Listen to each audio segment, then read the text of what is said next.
Hey everybody, let's talk about a classic sheath pattern done 3 completely different ways. Let's go.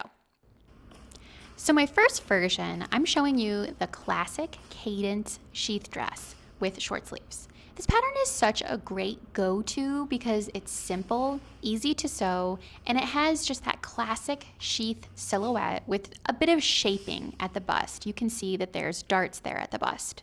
I'm using this really lovely navy Florence stretch woven from Serge Fabric Shop, and it really drapes beautifully and accentuates the pattern, I think, in a really special way.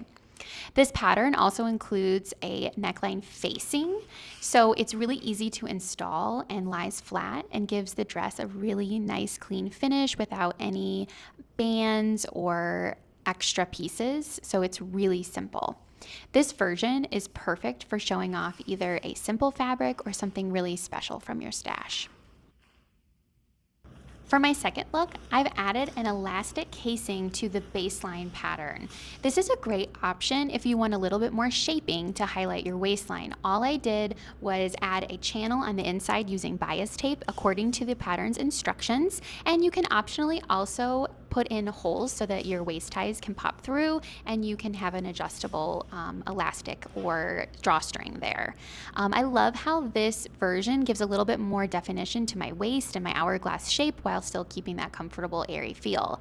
The fabric I use is an Atelier Brunette viscose crepe, and I think it was lovely for this pattern. One of the other features of this pattern is that there is a center back seam for all versions, the top and the dress, and there's a little bit of shaping that can happen within that, so it's a really handy piece to have inside of the pattern. Not to mention, you can definitely save on fabric by having that center back seam and not having to place so many pieces on the fold. And for the third version, I turned Cadence into a cute cropped top and paired it with the Tinley skirt. The Cadence top can be made in various sleeve lengths, and I went with short sleeves again.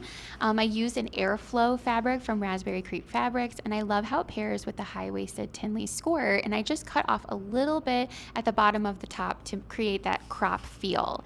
It's so light and open and airy, it just felt like a perfect combo for warm weather where you get the option to show just maybe a little sliver of skin, or you can keep it more covered if you prefer by keeping it at its original top length. This is super comfy, very, I think, pretty stylish, having a two-piece set ready to go. I also think that using the neckline with the notch is a great twist on this. Usually it's this sort of scooped neckline opening, but with the little notch there, I just think it gives a little bit more interest as an option, especially paired with the tank version or the 3/4 length sleeves with elastic, or even the little flare sleeves. There are a lot of ways to make this pattern your own. So there you have it, 3 ways to use the Cadence sheath dress pattern, 3 completely different easy makes. You can snag this pattern today for just $6 and have a super versatile piece to add to your collection. Happy sewing, everyone. Leave me a comment about how you would sew the Cadence sheath dress pattern.